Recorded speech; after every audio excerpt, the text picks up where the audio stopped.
Bonjour à tous et à toutes, aujourd'hui on se retrouve pour la troisième partie d'un menteur qui répond aux questions et on va commencer très fort. Et enfin, il en tire des conclusions logiques. Défendre l'athéisme, c'est défendre la liberté de penser, la liberté de questionner et de remettre en question. Un mot, je te détruis ton argumentaire. Théologien. Parce qu'il critique, il remet en question et il cherche. Pourtant ils sont pas athées. L'athéisme est mauvais dans son essence si on pense que la liberté est également mauvaise dans son essence. D'accord. Donc, si vous croyez, vous n'avez pas la liberté de croire. Non, non. Si vous êtes croyant, par conséquent, selon ses propos, vous êtes un imbécile, vous êtes un esclave, parce que vous êtes esclave. Voilà. Vous êtes enfermé. Il va reprendre la théorie de la caverne de Platon. Les croyants ne voient que les ombres, et les athées, eux, ils sont plus forts que tout, ils ont la couronne au-dessus de la tête, eux, ils sont sortis dehors, et quand ils viennent nous expliquer que les croyances, c'est des conneries, du coup, ils se font lapider. Voilà. Sauf qu'en fait, c'est l'inverse. Parce que quand c'est les chrétiens qui, eux, promeuvent la vérité, qui se font massacrer. Voilà. Parce qu'ils détiennent la vérité. Et l'histoire leur a donné raison. Parce que toute croyance se base sur quelque chose. Comme le dit saint Paul dans sa lettre, dans sa première lettre, il dit « Notre foi se base sur la résurrection de Jésus ». Voilà. Pour détruire le christianisme, il faut démontrer que Jésus n'est pas ressuscité. Sauf que ça, on ne peut pas le démontrer. Pas possible. Pourquoi ? Parce que, historiquement, on sait qu'il était mort, qu'on a retrouvé son tombeau vide, et qu'après, il est apparu vivant. Donc, il faudrait expliquer comment quelqu'un qui était mort a pu sortir de son tombeau et se montrer vivant à tout le monde. Et parfois même, pas en même temps. Voilà. Quelquefois en même temps et parfois... les uns étaient sur la route de Damas pendant qu'il apparaissait aux autres... pendant qu'il apparaissait à ses apôtres. L'athée ne croit pas en une religion. Il est libre. Défendre l'athéisme... Non. Défendre l'athéisme est une connerie. Le fait... Parce qu'un athée, c'est pas quelqu'un qui se questionne. Parce que vous pouvez vous questionner, il n'y a pas de souci. Tout le monde se questionne. C'est d'ailleurs pour ça qu'on a inventé la théologie. C'est qu'on se pose des questions. Toute la vérité n'est pas marquée dans la Bible. Quand vous prenez la Bible, il y a énormément de questions qui sont sans réponse. C'est pour ça qu'apparaissent notamment les apocryphes. Pour prendre toujours avec l'évangile, nous avons plein d'évangiles apocryphes qui expliquent... Allez voir ma vidéo de 2 heures que j'ai fait sur Jésus, parce que je ne vais pas tout répéter maintenant. À l'esclavage et à l'oppression de la dictature céleste. Si aujourd'hui on déclare qu'il n'y a pas le droit à l'athéisme, on prône en réalité une théocratie totalitaire à l'échelle mondiale. Non, puisque du coup, l'athéisme est une religion, puisqu'ils font un acte de foi en disant on ne croit en rien. Attention, il faut distinguer les athées, donc ceux qui ne croient en rien, j'insiste là-dessus, sur les agnostiques qui, eux, pensent qu'il y a quelque chose, mais ils savent pas trop quoi ou ne se reconnaissent pas dans une religion. Après, qu'il soit athée ou qu'il soit pas athée, c'est son problème. Mais pourquoi je fais cette vidéo aujourd'hui ? Parce qu'il emmerde les gens à répandre ces mensonges de partout. Ce serait de relancer l'Inquisition et la chasse aux hérétiques en somme. Tiens d'ailleurs, l'Inquisition, c'est un truc de religieux, ça non il me semble. L'athéisme comme... Oui, sauf qu'encore une fois, l'Inquisition c'est l'enquête. Inquisition veut dire enquête. Un inquisiteur est un enquêteur. Voilà. Toutes les religions, ça n'est rien. Mais ce sont les hommes, les athées et les religieux qui, par leurs actions individuelles, comptent. Pour reprendre l'exemple de l'Inquisition, certes, Oui. elle brûla des hommes et des femmes sous des prétextes parfois extrêmement douteux, mais elle fut également la première, dans le monde chrétien, à réinstaurer le concept des tribunaux, des enquêtes, des jurés, etc. Concept qui nous avait été légué par les Grecs et les Romains et qui a disparu après les invasions barbares du 5e siècle. Enfin, Alors, si elle est officiellement menée au nom de l'Église, elle est souvent exécutée par l'État. Alors, pour le pape Innocent III, pas question de convertir de force un non-chrétien. L'Inquisition s'adresse seulement aux chrétiens devenus hérétiques et aux non-juifs. Mais l'avis est très peu partagé à l'époque et ses successeurs n'hésiteront pas à accorder davantage de pouvoir aux inquisiteurs. Voilà. Alors, l'Inquisition concerne les individus considérés comme déviants par l'Église. Les mystiques, les sorciers, les homosexuels, les bigames, les zoophiles. Bilan humain. Le nombre de victimes abandonnées à la justice civile. Justice civile, pas religieuse, hein. Livrée au bûcher, difficile à évaluer. La mémoire collective est marquée par les exécutions massives de Montaigur, Vérone ou du Mont Aimé. Par la répétition des bûchers à certaines périodes de l'Inquisition espagnole. L'un des meilleurs spécialistes, Agostino Borremo, estime que pour l'Inquisition espagnole, sur 44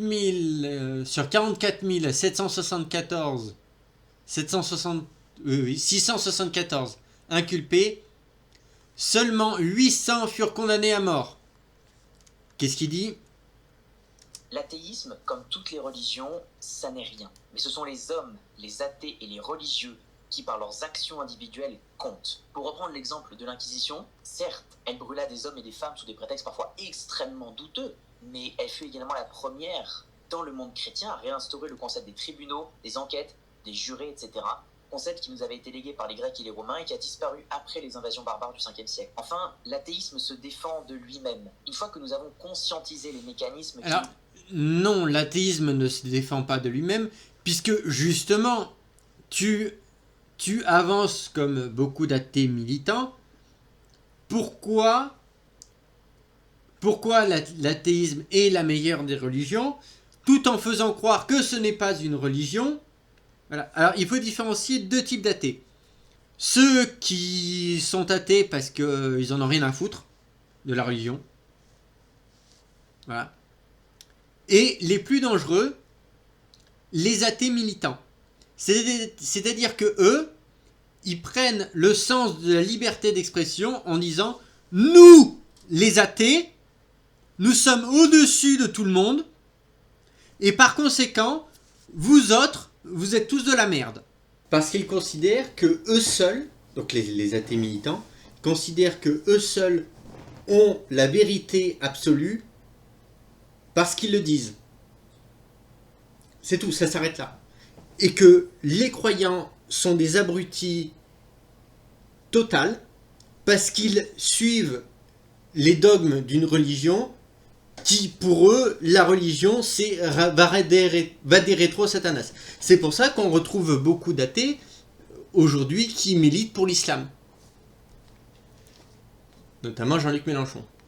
Pousse à retomber dans la religion, il n'est plus possible de se laisser avoir de nouveau. Lorsque nous rencontrons des problèmes et que nous souhaitons nous tourner vers Dieu, nous comprenons que si nous le souhaitons, c'est pour avoir l'impression d'agir sur notre destin. Non. C'est justement parce qu'on ne peut pas agir sur son destin qu'on fait appel à Dieu. Prenons l'exemple d'une maladie rare. Vous êtes atteint d'une maladie rare et insoignable. Alors, qu'est-ce que vous allez faire? Soit vous attendez que les puissants mettent du fric dedans, soit vous vous tournez vers Dieu. Donc, vous vous tournez vers quelque chose que vous ne comprenez pas, vers quelque chose que vous ne connaissez qu'à peine. Et qu'est-ce qui se passe dans ce cas-là? C'est que je n'ai aucun contrôle dessus. Du coup, je demande à une puissance supérieure d'intervenir parce que moi, en tant qu'être humain, je suis limité. Si ça fonctionne, c'est la chance. Voilà. Effet placebo, tout ça. Mais si ça fonctionne pas, eh ben c'est que vous êtes débile. Dans ce cas-là, j'aimerais bien qu'on m'explique pourquoi il y a autant de débiles à Lourdes qui sont guéris. C'est tout. Prière nous offre cette possibilité de contrôle, en tout cas d'impression de contrôle sur notre vie. Si lorsque Non, bah non, justement. Puisque la prière, c'est de dire, moi, je ne suis rien, je ne peux rien faire, du coup, je te demande à toi de le faire, puisque moi, je ne peux pas le faire. Voilà. C'est la définition même d'une prière. nous arrivons en retard à un entretien et que nous disons c'est la volonté de Dieu, c'est Dieu qui l'a voulu. Non. Non, non. Ça, c'est des conneries. Ou encore une autre chose, nous savons que c'est pour se décharger de la responsabilité individuelle. En clair, comme l'expliquait Platon il y a plus de 2000 ans avec son allégorie de la caverne, une fois qu'on en est sorti, on ne voit plus que des ombres. Oui, absolument. Absolument. Une fois qu'on est sorti de l'athéisme, on n'y voit que des ombres. Oui. Parce que le problème, c'est que l'athéisme, c'est ça. Vous voyez les athées, ils voient les ombres et ils se disent « Ah tiens, c'est ça !» Voilà. Le problème, c'est que l'athéisme est l'ignorance. La religion n'est pas l'ignorance. Par contre, si vous cherchez la connaissance dans une religion et que cette connaissance vous invite à quitter la religion, c'est que soit cette religion ne répond pas à vos critères ou que les réponses que vous avez ne vous conviennent pas. Parce que ce que l'on sait, de toute façon, allez voir ma vidéo sur Jésus, puisque s'il y a une seule religion au monde passée au crible de la science, c'est bien la religion chrétienne, catholique, et un peu orthodoxe. Voilà. Il faut voir le nombre d'articles qu'il y a dessus pour dire que c'est de la merde. Ah, par contre, on encense la religion musulmane qui est trouée de partout. Si vous avez un cerveau, lisez les évangiles. Et si lire les évangiles ne vous conviennent pas, regardez à côté les textes historiques. Voilà. Regardez ma vidéo de 2 heures que j'ai fait sur Jésus. Et là, vous allez en bouffer de l'histoire et de l'archéologie. Alors certes, oui, malheureusement, c'est con, hein, mais tout ce qui est dit dans les évangiles, c'est crédible. Voilà, et c'est attesté comme des sources historiques. Puisque même on se sert des évangiles pour expliquer le contexte politique qu'il se déroule pendant les périodes nommées. Petite expérience de pensée. On est en 2324 et la science a pu prouver de manière quasi irréfutable l'inexistence de Dieu. Le résultat a été une immense vague de suicides à Non, ça c'est absolument pas possible. Petite rectification. En effet, il est possible de démontrer l'inexistence de Dieu. Comment ? Très simple. Vous prenez tout ce qui est les avancées scientifiques, tout ce qui est l'archéologie, vous prenez tout, vous mettez tout à la poubelle et vous n'écoutez que les athées. À ce moment-là, oui, vous avez prouvé l'inexistence de Dieu. Bravo, vous êtes un abruti et un sataniste. Pourquoi ? Parce que, alors non pas que on ne peut pas prouver que Dieu existe ou que Dieu n'existe pas. Actuellement, la science, elle est on ne sait pas. Voilà. Voilà. Il le résume bien mieux que moi. Alors, donc on va avancer. 1. puisqu'ils cherchent à supprimer tout ce qui existe pour s'imposer comme la seule idéologie valable. Et donc dans un monde où le nihilisme serait ambiant, au contraire, je militerais pour qu'il y ait des institutions qui existent contre cet absolutisme idéologique. C'est marrant, parce qu'il y a un absolutisme idéologique qui existe, il y en a deux, l'islam et l'athéisme, qui disent « nous seuls détenons la réponse, les autres vous êtes que de la merde ». Donc tu militerais pour que d'autres existent. Mais attends, mais il y a un problème. Autant de contradictions, tu pourrais être musulman. Ensuite, la religion, même avec la preuve de l'inexistence de Dieu, ne mourra pas, car les gens ont besoin de contrôle et de pouvoir rejeter la faute sur quelqu'un d'autre, mais également car nos cerveaux sont conçus avec une part d'irrationalité.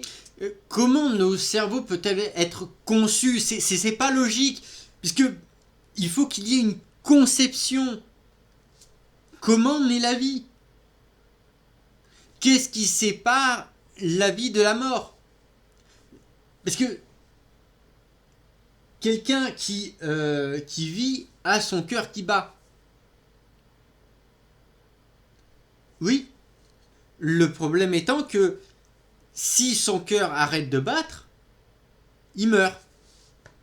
Mais qu'est-ce qui fait que le cœur arrête de battre ? Puisque visiblement, il faudrait, alors selon les dernières découvertes, il y aurait peut-être une sorte d'horloge biologique. Mais ça, encore une fois, comment on fait pour le prouver ? Et puis surtout, la religion répond à une question auquel la science ne pourra jamais répondre. Qu'est-ce qu'il se passe lorsque l'on est mort ? Tout s'éteint, c'est fini ? Il n'y a plus rien. Dans ce cas-là, c'est pas le nihilisme. Dans ce cas-là, c'est la dépression. Donc les religions proposent une alternative, proposent une joie. C'est-à-dire que tout ce que vous vivez ici, c'est certes terrible, mais une récompense plus grande vous attend dans la vie après la mort. Le concept même de la foi, c'est de croire en l'invisible, en ce que l'on ne voit pas, et sans preuve.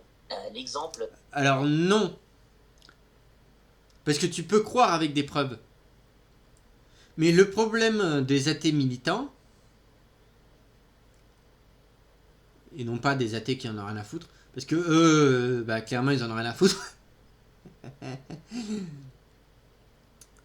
c'est qu'ils voudraient être comme saint Thomas. C'est-à-dire qu'ils voudraient que Dieu lui-même arrive chez eux, frappe à leur porte, leur explique qu'il est Dieu, et surtout qu'il leur prouve qu'il est Dieu, mais par quelque chose que eux seuls pourront croire. Et alors à ce moment-là, oui, ils diront, oui, à ce moment-là, oui, je crois. C'est marrant parce que on a la même chose dans les évangiles avec saint Thomas. Saint Thomas qui dit, tant que j'aurais pas mis mes doigts à l'emplacement des clous, tant que j'aurais pas mis ma main dans le côté de Jésus, non, je ne croirais pas qu'il est ressuscité. Donc qu'est-ce qui se passe ? Jésus, quand il réapparaît à ses apôtres, il dit à Thomas, viens, mets tes mains dans mes poignets, mets tes doigts à l'emplacement des clous, mets ta main dans mon côté, regarde, tu touches, maintenant tu crois ? Et il dit oui, et sur le moment, il s'est senti complètement con. Voilà, mais les athées militants, c'est ça qu'ils veulent. Ils veulent que Dieu arrive personnellement les voir eux. On aura beau leur démontrer absolument toutes les preuves, ils en ont rien à faire. Il faut que Dieu lui-même arrive chez eux et prouve qu'il est Dieu selon des preuves que eux seuls accepteront. Voilà. À ce moment-là, ils diront oui, je crois. Voilà. Spoiler, c'est déjà ce qui s'est passé il y a 2000 ans. Jésus qui est arrivé, qui prétendait être Dieu, du coup on lui a dit bah, prouve-nous que tu es Dieu. Du coup il fait des miracles. Il ressuscite les morts. Mais personne ne croit. Si, seuls quelques-uns. Du coup, on va même jusqu'à le crucifier. Et sur la croix, on lui dit même « Hé, connard, t'as bien pu sauver les autres, bah vas-y, sauve-toi toi-même » Mais ils ont poussé le bouchon très très loin. Puisque Jésus était ressuscité. D'accord ? Donc, ils savaient que le tombeau était vide. Puisque la foi chrétienne se repose sur le fait que Jésus est ressuscité. Or, puisque la religion chrétienne existe depuis le 1er siècle, depuis peu après la mort de Jésus, il suffisait simplement d'ouvrir le tombeau, de montrer à tout le monde le corps de Jésus, et il n'y aurait pas eu de problème. Il ne pouvait pas, puisque le corps avait disparu. Ben bon, j'explique tout dans ma vidéo de 2 heures sur Jésus. C'est le platisme, ou quand bien même nous avons des preuves scientifiques accablantes de la sphéricité de la Terre, il crie au complot de la CIA et refuse toute réalité. Tiens, ça me rappelle les athées. On a toutes les preuves existantes de la résurrection de Jésus, des preuves scientifiques, je parle, hein. Mais non, ils refusent. Appelant au complot des religions pour endoctriner les gens. C'est drôle, hein. Certains voient une corrélation entre le déclin de la religion et l'augmentation de la criminalité, du nihilisme, de la solitude et de la dépression. Qu'en penses-tu ? Cette question est intrinsèquement liée à la question précédente, car avec le manque de cohésion nationale et les divisions multiples surviennent l'isolement des personnes. Il y a effectivement une corrélation, mais pas lien de causalité. Ce n'est pas le déclin de la religion qui entraîne les problèmes, mais c'est parce que nous avons des problèmes que nous cherchons un coupable sur qui remettre toute la responsabilité. Tout comme avant la Révolution française, on attribuait les maux de la France à la noblesse et au roi. On refuse. Non. Pas au roi, justement. À la noblesse. Et au gouvernement. C'est exactement ce qui se passe aujourd'hui en Russie. En Russie, ce n'est absolument pas la faute de Poutine, c'est la faute du gouvernement. C'est exactement ce qu'il s'est passé avec Louis XVI. Ce n'est pas la faute du roi, c'est la faute de la noblesse. C'est la faute de ceux qui l'entourent, qui conseillent mal le roi. Voilà. On est dans du déni historique absolument incroyable. De voir, la dette financière abyssale de la France causée par la guerre d'indépendance américaine, et donc également la perte du Canada lors de la guerre de 7. J'en ai marre de débunker des conneries. Tu peux pas t'arrêter de raconter des bêtises. Non, c'est pas possible, non. À chaque fois que tu l'ouvres, c'est pour raconter des conneries. Oh, j'en ai marre. J'en ai marre, allez vous renseigner, voilà. On va passer. Je peux pas tout faire, c'est pas possible. La vidéo ferait 5 heures. Voilà.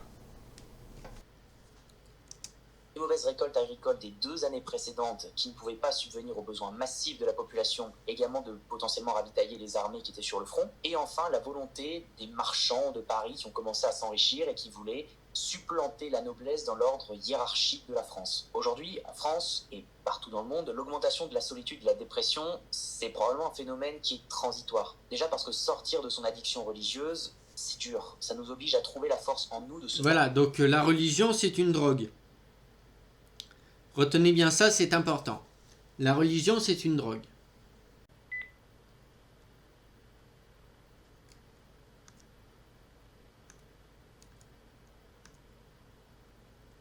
Pourquoi il croit et pourquoi il a besoin d'y croire. Un argument qui revient souvent chez les athées, c'est qu'ils ont une capacité morale suffisante pour faire preuve de compassion et de bienveillance, et qu'ils n'ont donc pas besoin qu'une religion leur impose cela. Or, si une majorité de gens ont besoin de la religion pour les aider à rester dans le droit chemin, il est dangereux de les en priver, et ce, que Dieu existe ou non. Qu'en penses-tu ? Pour répondre à cette question, il nous faut nous interroger tout d'abord sur l'origine de la morale. Et la morale, elle vient en réalité des hommes. Car ce sont des hommes qui créent, 1, des courants philosophiques et 2, également des courants religieux. Ensuite, nous essayons ces différents courants et les théories qu'ils prônent et nous apprenons des erreurs que nous avons commises. La religion, comme toute idéologie, nous pousse à ne pas pouvoir remettre en question notre conception du bien et du mal. Ah bon ? Première nouvelle. Je savais pas. Aucune religion ne remet en question le principe du bien ou du mal. Est-ce que tu as lu la Genèse ? Je ne pense pas. Elle arrive en définissant ce qui est bien et ce qui est mal par rapport aux actions de son prophète ou alors des caractéristiques qu'elle donne à son Dieu. Un exemple ? D'accord, ok. Alors, juste comme ça. Si quelqu'un te dit que quelque chose est bien ou pas bien, c'est la morale. Ok, mais du coup, la morale française et occidentale est basée sur la morale chrétienne catholique. Voilà. Il a fallu beaucoup de courage pour s'opposer à l'esclavage quand même Jésus refusa de s'y attaquer. En effet, Alors non, c'est pas qu'il a refusé de s'y attaquer, c'est que dans la Bible, je crois que c'est dans l'Exode 21, je crois, auquel il est mention de l'esclavage, ce n'est pas un commandement divin, c'est juste une règle. C'est si quelqu'un veut réduire quelqu'un d'autre en esclavage. Voilà, il y a des règles, tu fais pas ça comme ça. Et pourquoi Jésus n'est pas revenu dessus ? Parce qu'on ne lui a pas du tout, on ne l'a pas confronté à ça. Voilà. Il n'y avait pas d'esclavage dans la Galilée. Là où il a vécu, de son temps, là où il était, il n'y avait pas d'esclaves. Du moins, il n'a pas rencontré d'esclaves. Mais après, justement, je vous invite à lire ce que je vous disais, l'Église et l'esclavage, voilà. l'esclavage est codifié dans la Bible, dans l'Exode 21, et la lapidation est codifiée dans le Lévitique. Mais Jésus s'opposa à la lapidation. Alors, non, il ne s'opposa pas à la lapidation. En mots sur l'esclavage, il y consent, en effet. Non. Alors, merde, je l'avais, le machin de... La lapidation, voilà, la femme adultère.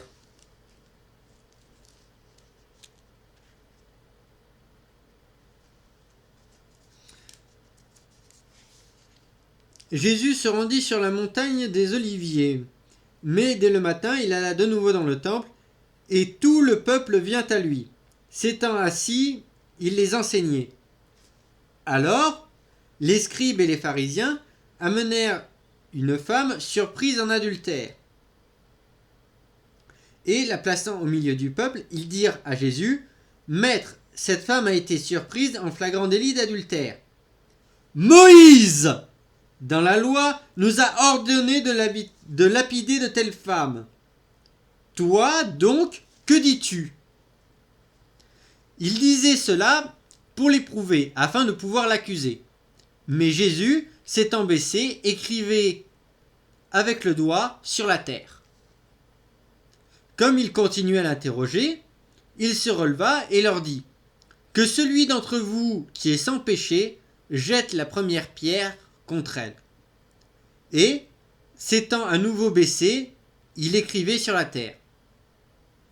Quand ils entendirent cela, accusés par leur conscience, ils se retirèrent un à un, depuis les plus âgés jusqu'au dernier.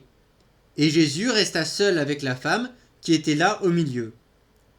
Alors, s'étant relevé et ne voyant plus que la femme, Jésus lui dit : « Femme, où sont ceux qui t'accusaient ? Personne ne t'a-t-il donc condamné ? » Elle répondit : « Non, Seigneur. » Et Jésus lui dit : « Je ne te condamne pas non plus, va et ne pêche plus. » Voilà. J'afficherai à l'écran, mais ça c'est ce que je lis de Saint Jean. À aucun moment Jésus s'est opposé à la lapidation.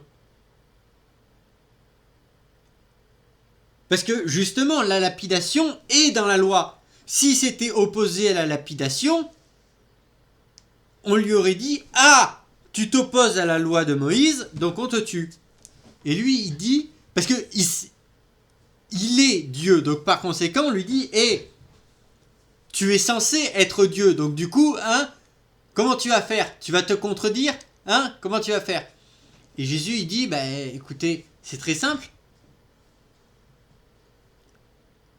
Voilà comment on fait. Dit, celui qui n'a jamais péché, lance la première pierre. » Ils peuvent pas. Une autre fois, on vient trouver Jésus avec des pièces et on lui dit : « Et on doit payer l'impôt pour les Romains. Mais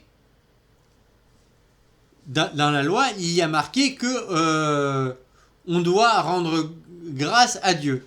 Alors du coup, qu'est-ce qu'on fait, hein ? Soit on paye Dieu, soit on paye les Romains. S'il dit on paye les Romains, dans ce cas-là, évidemment, il est contre les religieux, donc il est contre la religion blasphème, on le condamne à mort. S'il dit qu'il est contre les Romains, on le condamne à mort. Il est contre les Romains. Ce que je vous dis est marqué dans l'évangile. Donc du coup, qu'est-ce que fait Jésus ? Il dit : donnez-moi une pièce. On lui donne une pièce parce qu'on ne sait pas où il va en venir. Il regarde la pièce et il dit : à qui est représenté sur cette pièce ? C'est César.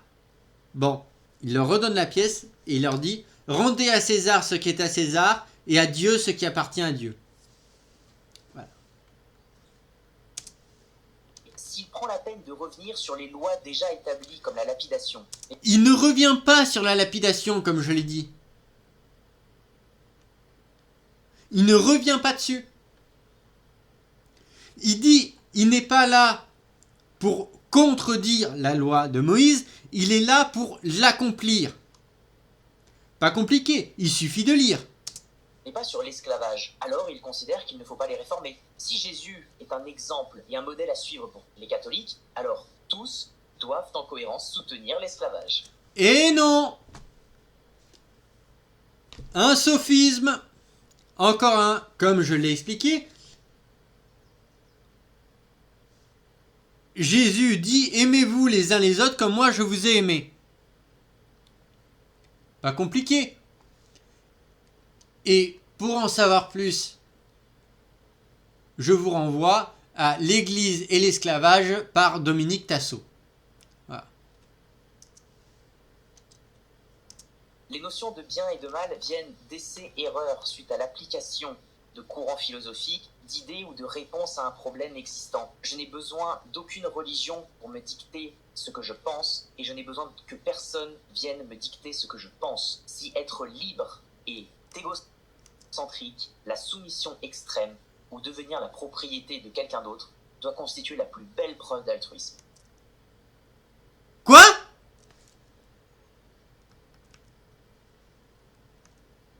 De courants philosophiques, d'idées ou de réponses à un problème existant. Je n'ai besoin d'aucune religion pour me dicter ce que je pense, et je n'ai besoin que personne vienne me dicter ce que je pense. Si être libre est égocentrique, la soumission extrême, ou devenir la propriété de quelqu'un d'autre, doit constituer la plus belle preuve d'altruisme.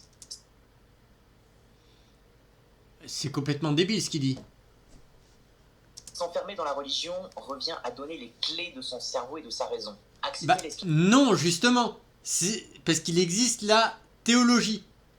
Donc on réfléchit sur les textes. Encore une fois, je cite juste Galilée, qui lui disait, si Dieu nous a dotés d'un cerveau, pourquoi ne vaudrait-il pas que l'on s'en serve? L'esclavage, parce que Jésus l'a dit, ou le mariage des petites Mais Jésus n'a jamais dit qu'il fallait légaliser l'esclavage. Il n'a rien dit sur l'esclavage, justement.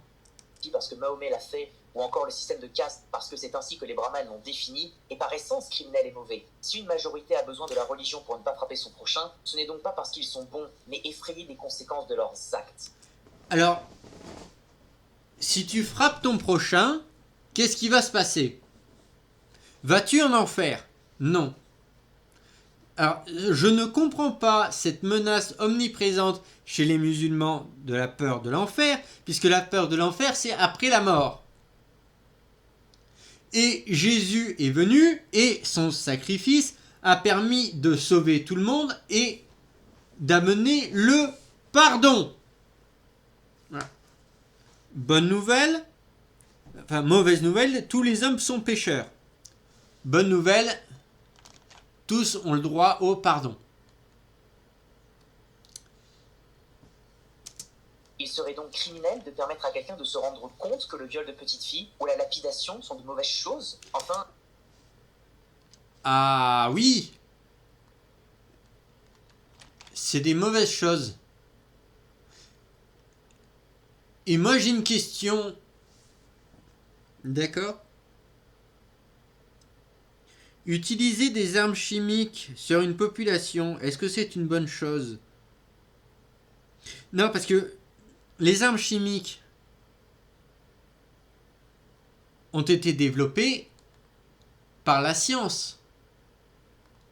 Comme l'athéisme est au cœur de la science, par conséquent, c'est de la faute des athées. Si je suis ta logique.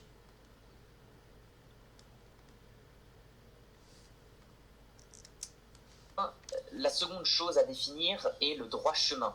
Est-ce de s'en tenir à ses convictions personnelles ou de suivre les convictions de quelqu'un d'autre? Je pense sincèrement que c'est de suivre et d'essayer de faire le bien. Les notions de bien... Oui, mais encore une fois, comment peux-tu définir ce qui est le bien ou ce qui est le mal? Parce que tuer mon voisin, c'est le mal pour les autres. Mais pour moi, ça me fait du bien. Mais c'est vu comme un mal. Ce qui en soi est illogique. peuvent nous venir de la religion, comme par exemple le christianisme qui nous a légué l'égalité devant la foi, mais ça peut également venir de courants philosophiques ou de politiciens qui tentent de mettre en place des réformes. Le droit chemin me semble être la poursuite du bien commun, c'est-à-dire l'amélioration du sort des êtres humains. Et pour ce faire, il nous faut faire des essais-erreurs, juger de ces erreurs et poursuivre ou s'en détourner. Ceci est impossible si nous sommes enfermés dans un carcan idéologique dont font partie les religions. Le vrai crime est d'empêcher les personnes de réfléchir par elles-mêmes. Si la... Oui, et ben du coup, c'est ce que font justement les athées. Voilà, parce qu'ils ne veulent pas réfléchir par eux-mêmes. Puisqu'ils se basent sur une idéologie déjà existante, à savoir la science. Mais ils ne prennent que ce qui les arrange. Quand la science dit que par le linceul de Turin, c'est une preuve de la résurrection, et à ce moment-là, il n'y a plus personne. Voilà.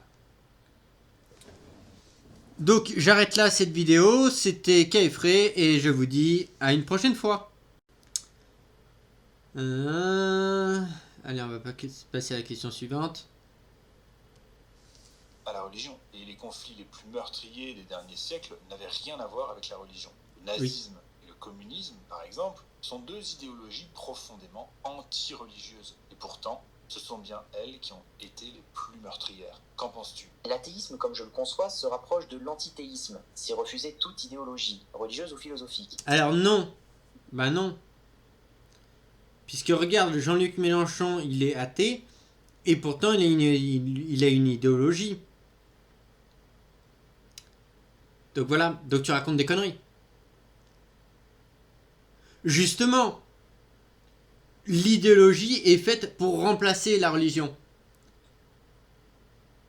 Et aujourd'hui, on a le coup des extraterrestres parce que ça vient remplacer la religion. Et beaucoup de ceux qui croient aux extraterrestres sont des athées. Voilà.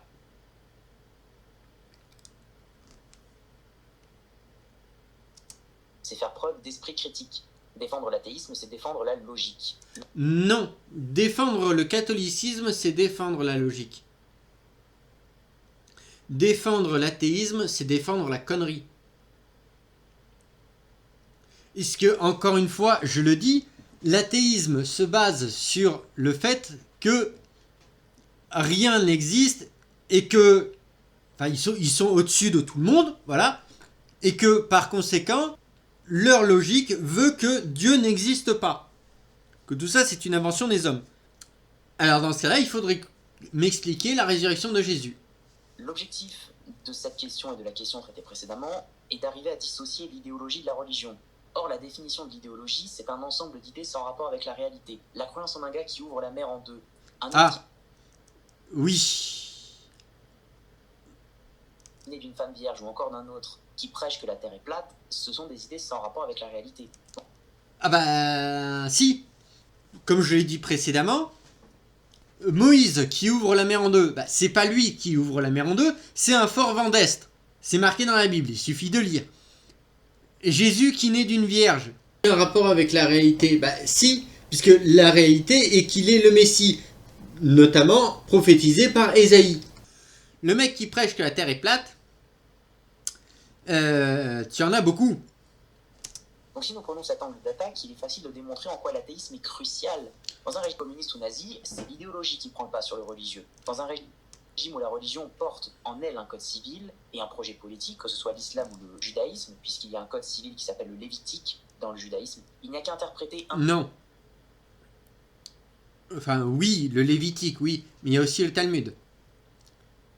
Le Lévitique c'était avant, mais depuis qu'il y a eu Jésus, et que du coup ça pose problème aux Juifs, est sorti le Talmud, et dont s'est grandement inspiré le Coran.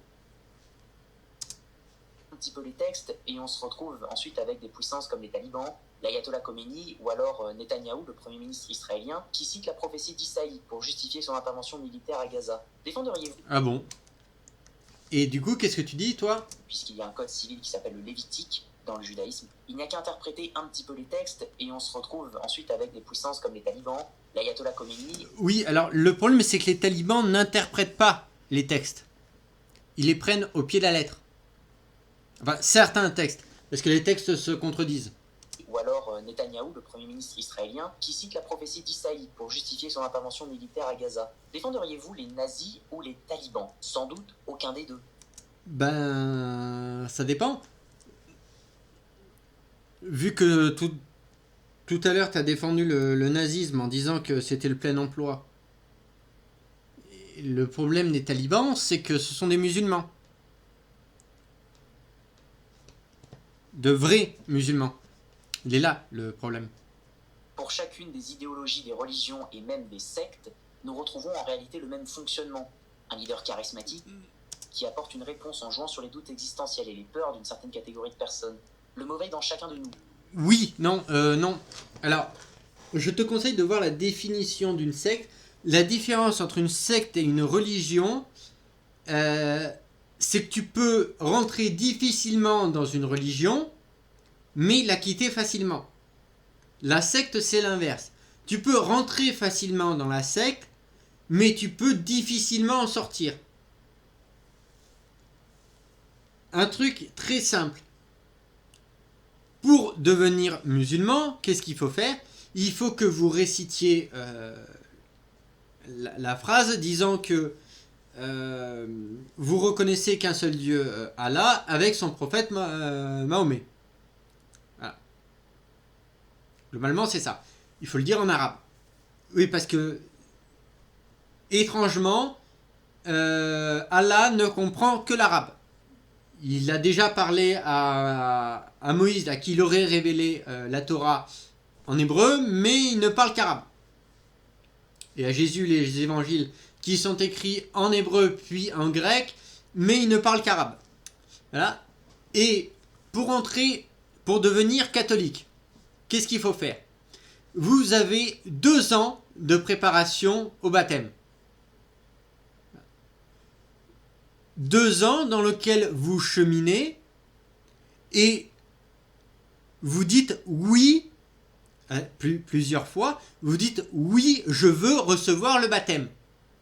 Oui, je veux devenir catholique. D'accord? C'est pas vous allez voir le prêtre, je veux devenir catholique, il vous fait le baptême, terminé, ça y est, vous êtes catholique. En revanche, si vous voulez quitter la religion catholique, du jour au lendemain, vous dites « je vais plus à la messe ». De toute façon, l'église catholique, j'en ai cure et j'en ai rien à foutre. Globalement, il va se passer quoi? Rien. Bon, vous allez juste voir moins souvent les gens que vous voyez à la messe qui vont se poser des questions en train de se demander qu'est-ce qui se passe, pourquoi il vient plus. Hein? Généralement, si vous leur dites je crois plus, ils vont pas vous prendre, vous lapider et vous frapper. Ils vont dire ah bon dommage. Contrairement à la religion musulmane, auquel il est très facile d'y rentrer, parce que vous dites donc la phrase en arabe et ça y est, vous êtes musulman.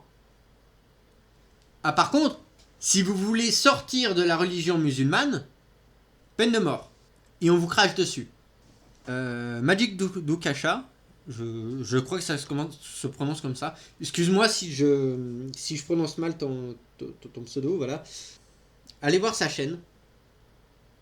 Notamment, lui, il parle de la différence entre le Coran et la Bible. Et curieusement, il a lu la Bible. Pourquoi? Parce que quand il parle de la Bible, il en parle en connaissance de cause. C'est-à-dire qu'il vous cite le passage et il vous dit voilà ce qui est dit. Et on comprend, on n'a pas besoin qu'on nous explique 36 fois par 10 millions de textes, j'exagère mais c'est ça, que frapper ne veut pas dire frapper, mais que frapper veut dire aimer avec un mouchoir. Si nous supprimons l'argument d'autorité suprême, ça vient de Dieu, ou alors l'argument qui est que c'est le cours inévitable de l'histoire, il y a une possibilité d'avoir un débat, et que les idées néfastes soient simplement tournées en ridicule, débattues et balayées d'un revers de main par des gens éduqués, dotés d'un minimum d'esprit critique. C'est exactement ce que je fais. C'est bête, hein? Souvent, lorsque l'on évoque la religion, on ne veut voir que ses bons côtés. Ou bien on associe avec un esprit nostalgique la stabilité et la grandeur de notre société avec le christianisme, ou tout du moins la croyance en une religion. Non, puisque une religion est le fondement de la société. J'arrête là pour aujourd'hui parce que je ferai une partie 4, sinon c'est beaucoup trop long. Mais bon, vous l'avez compris, à chaque fois qu'il ouvre sa boîte, à chaque fois qu'il ouvre son claque-merde, c'est pour raconter des conneries. Voilà. Si vous avez aimé cette vidéo, n'hésitez pas à mettre un pouce vers le haut, à vous abonner et à me dire ce que vous en avez pensé dans les commentaires. Sur ce, c'était Kaifré et je vous dis à une prochaine fois.